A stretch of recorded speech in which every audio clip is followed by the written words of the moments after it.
जैसे जब तुम अपनी क्रश को दोस्ती का पैगाम पहुंचाओ तो तुम तो उसके लिए पॉजिटिव होगी, लेकिन अगर वो भी तुम्हारे लिए पॉजिटिव है तभी तो कहानी आगे बढ़ती है, तभी तो कहानी स्पीड अप होती है। सेम वही कॉन्सेप्ट यहाँ भी है कि अगर वेलोसिटी और एक्सीलरेशन दोनों ही पॉजिटिव हैं तो फिर ऑब्जेक्ट की स्पीड इंक्रीज होगी। ठीक, तुम तो उसके लिए पॉजिटिव हो गए ही, ये तो खैर मुझे मालूम है, लेकिन अगर वो तुम्हारे लिए पॉजिटिव नहीं है तो क्या कहानी आगे बढ़ेगी? कहानी बनने से पहले ही ख़त्म हो जाएगी, टाटा बाय बाय हो जाएगा।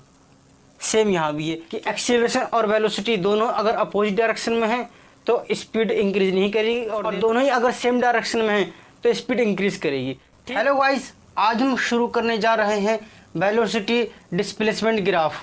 ठीक है, चलिए शुरू करते हैं। वेलोसिटी, तुम लोग यहाँ पर हेडिंग लिखो velocity displacement graph. Velocity displacement graph, ये कुछ स्पेशल टाइप के ग्राफ होते हैं, उनमें आता है ये वेलोसिटी डिस्प्लेसमेंट ग्राफ। अब जिस तरीके से वेलोसिटी टाइम ग्राफ में हमें ग्राफ के स्लोप से एक्सीलरेशन मिलता है, उसी तरीके से वेलोसिटी डिस्प्लेसमेंट ग्राफ में ग्राफ के स्लोप से हमें मिलता है एक्सीलरेशन। ठीक है, मान लो वेलोसिटी दे रखी है डिस्प्लेसमेंट के फंक्शन के रूप में, कैसे करके, यहाँ पर देखो ऐसे करके v = f(s). अब इसका ग्राफ बनाते हैं। ग्राफ आता है, मान लेते हैं इस तरीके से। ठीक, अब किसी भी एक पॉइंट पर, यह है डिस्प्लेसमेंट, यह है वेलोसिटी, तो किसी भी एक पॉइंट पर जो वेलोसिटी डिस्प्लेसमेंट ग्राफ का स्लोप होगा ये क्या देगा हमें? एक्सीलरेशन देगा। ठीक, क्या देगा ये क्या देगा? ये एक्सीलरेशन देगा। क्लियर इतनी चीज? देखो यहाँ पर a होता है v/dv/dx, ये यहाँ पर x की जगह पर s दे रखा है तो s मान लो।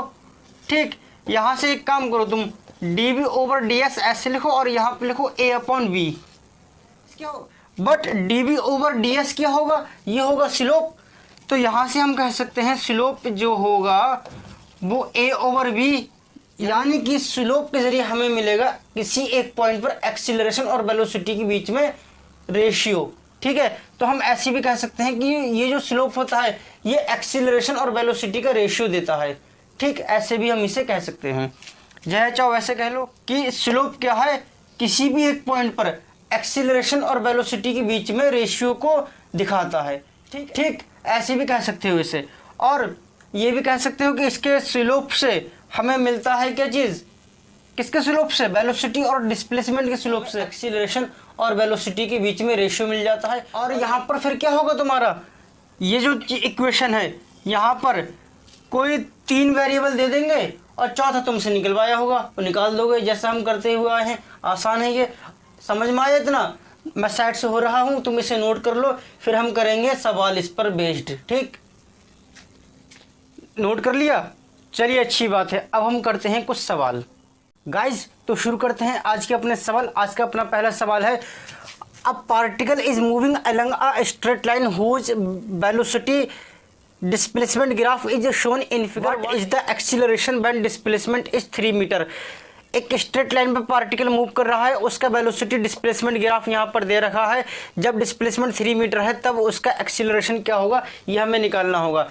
ऑप्शन दे रखे हैं, ये देख लो एक बार इसे, फिर हम करते हैं सॉल्व। देखो स्लोप क्या है? स्लोप है a/v, और स्लोप क्या हो जाएगा? स्लोप हो जाएगा tan थीटा।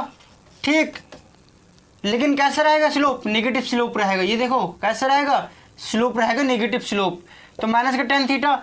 a निकालना है, v जब 3 मीटर डिस्प्लेसमेंट है तो वेलोसिटी कितनी है उस समय? 4 मीटर पर सेकंड, तो यहाँ ये हो जाएगा। अब माइनस tan थीटा की जगह पे कितना? 60 डिग्री, a/4, तो a क्या हो जाएगा यहाँ से? माइनस का 4 tan 60 डिग्री, और tan 63 की वैल्यू क्या होती है तुम्हें मालूम है? √3, तो कितना होगा? माइनस का 4 √3 मीटर पर सेकंड स्क्वायर।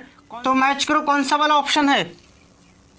ये a। ठीक, समझ में आया तुम्हें ये सवाल? नोट कर लो, मैं जरा साइड से हो रहा हूं, उसके बाद हम करेंगे अगला सवाल।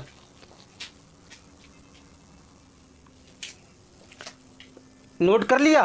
ठीक है, अब हम करते हैं अपना अगला सवाल।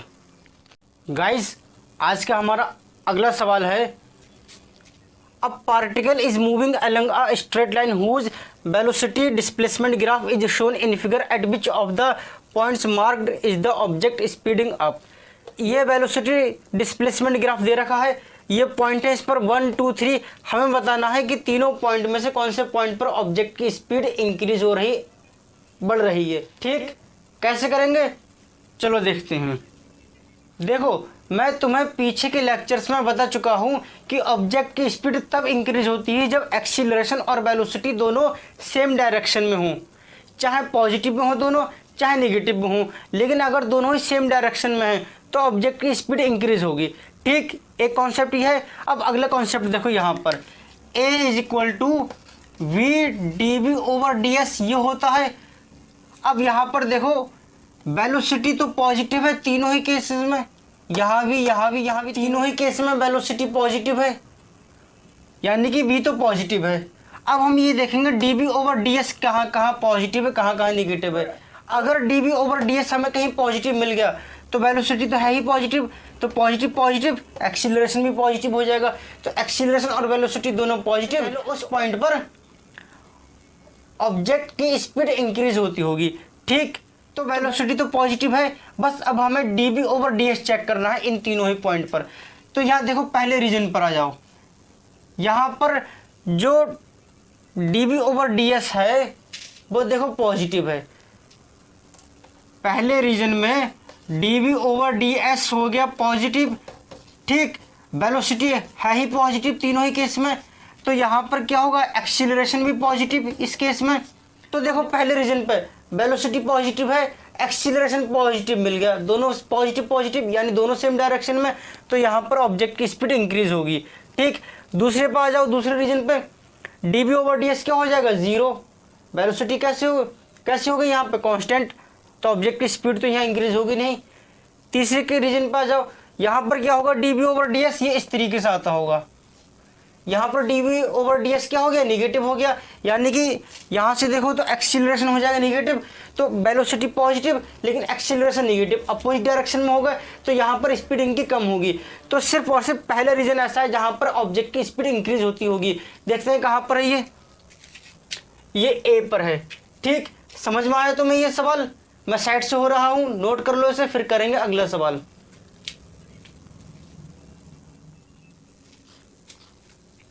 नोट कर लिया, देखो कॉन्सेप्ट क्या है। अगर एक्सीलरेशन और वेलोसिटी दोनों ही सेम डायरेक्शन में हैं, तब तो ऑब्जेक्ट की स्पीड इंक्रीज करेगी। यहाँ वेलोसिटी पॉजिटिव है तो एक्सीलरेशन और वेलोसिटी दोनों ही पॉजिटिव डायरेक्शन में होंगे, तब तो ऑब्जेक्ट की स्पीड बढ़ेगी, वरना नहीं। जैसे जब तुम अपनी क्रश को दोस्ती का पैगाम पहुँचाओ तो तुम तो उसके लिए पॉजिटिव होगी, लेकिन अगर वो भी तुम्हारे लिए पॉजिटिव है तभी तो कहानी आगे बढ़ती है, तभी तो कहानी स्पीड अप होती है। सेम वही कॉन्सेप्ट यहाँ भी है कि अगर वेलोसिटी और एक्सीलरेशन दोनों ही पॉजिटिव हैं तो फिर ऑब्जेक्ट की स्पीड इंक्रीज होगी। ठीक, तुम तो उसके लिए पॉजिटिव हो गए ही, ये तो खैर मुझे मालूम है, लेकिन अगर वो तुम्हारे लिए पॉजिटिव नहीं है तो क्या कहानी आगे बढ़ेगी, कहानी बनने से पहले ही ख़त्म हो जाएगी, टाटा बाय बाय हो जाएगा। सेम यहाँ भी है कि एक्सीलरेशन और वेलोसिटी दोनों अगर अपोजिट डायरेक्शन में हैं तो स्पीड इंक्रीज नहीं करेगी, और दोनों ही अगर सेम डायरेक्शन में हैं तो स्पीड इंक्रीज करेगी। ठीक, समझ में आया, यही कॉन्सेप्ट था यहाँ पर। चलिए तो करते हैं अगला सवाल। गाइस अपना अगला सवाल है, velocity displacement graph of a particle moving in straight line is as shown in the figure, the acceleration of the particle is constant, increases linearly with x, increases parabolically with x, none of these। ये velocity displacement graph दे रखा है, हमें यहाँ से बताना है acceleration जो चेंज होगा वो किस तरीके से चेंज होगा। ठीक, अब यहाँ पर देखो कैसे करेंगे। मान लेते हैं ये इनिशियल वेलोसिटी है u और ये मूव कर रहा है कुछ कांस्टेंट एक्सीलरेशन अल्फा के साथ, तो यहाँ पर जो ग्राफ से वेलोसिटी और डिस्प्लेसमेंट के बीच में जो इक्वेशन बनेगी वो बनेगी v equal to u plus alpha x. ठीक, अब तुम क्या करो, इस इक्वेशन को x के रिस्पेक्ट में डिफरेंशिएट करो, तो ये हो जाएगा dv over dx is equal to u constant है 0, तो ये आ जाएगा सिर्फ अल्फा। ठीक, समझ में आया। एक्सीलरेशन क्या होता है, एक्सीलरेशन होता है v dv over dx, v क्या है u प्लस अल्फा एक्स और dv ओवर dx क्या है, अल्फा है। तो यहाँ से देखो एक्सीलरेशन क्या हो गया, एक्सीलरेशन हो गया u plus alpha x into alpha, means acceleration जो है एक्स पर लीनियरली डिपेंड कर रहा है, यानी कि लीनियरली चेंज होगा। तो देखते हैं कौन सा ऑप्शन होगा, ये बी इसका ऑप्शन होगा कि जैसे जैसे एक्स बढ़ेगा वैसी वैसी एक्सीलरेशन भी बढ़ जाएगा। मैं साइड से हो रहा हूं, तुम इसे नोट कर लो। आई होप समझ में आ गया होगा। चलिए फिर नोट करो जरा इसे।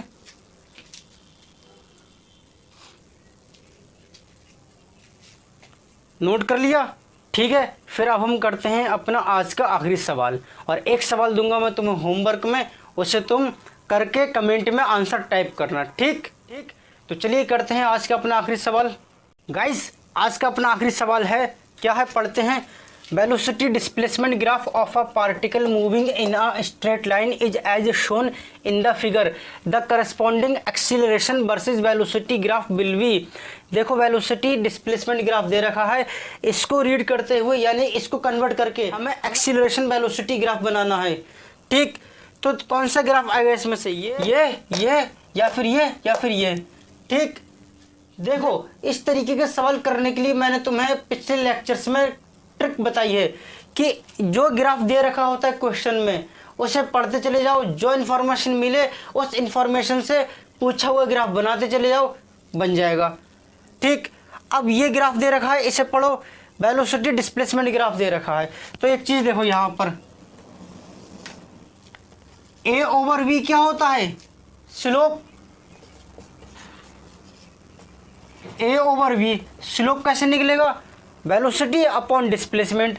तो यहाँ पर वेलोसिटी कितनी है 10, डिस्प्लेसमेंट कितना है 10, कितना आ जाएगा 1। तो ए ओवर वी इक्वल टू 1। तो ए किसके बराबर होगा, वी के बराबर। यानी कि एक्सीलरेशन वी पर किस तरीके से डिपेंड कर रहा है, लीनियरली, कि जैसे जैसे वेलोसिटी इंक्रीज होगी वैसे वैसे एक्सीलरेशन भी इंक्रीज होगा, ठीक। तो कौन सा ग्राफ इस चीज को रिप्रेजेंट करता होगा, बेस्ट, ये ए। तो ए ग्राफ जो है ए वाला वो बेस्ट तरीके से इस चीज को शो कर रहा है। आई होप तुम्हें ये समझ में आया होगा। मैं साइड से हो रहा हूं, इसे नोट कर लो।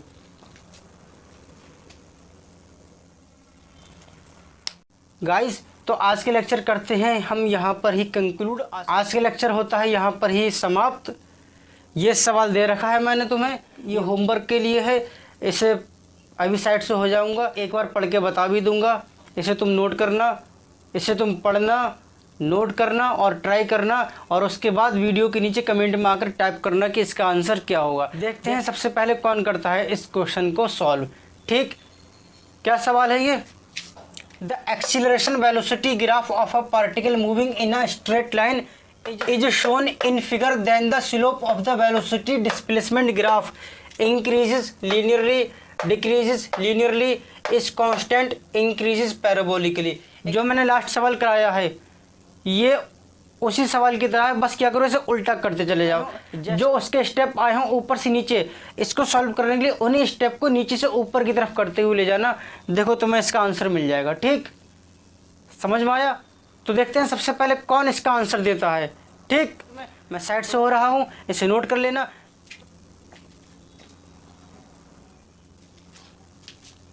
इसे नोट कर लिया तो ठीक। आज के लेक्चर करते हैं हम यहाँ पर ही कंक्लूड। आज के लेक्चर यहाँ पर होता है समाप्त। मिलते हैं आपसे जल्द ही एक नए लेक्चर में, तब तक के लिए बाय।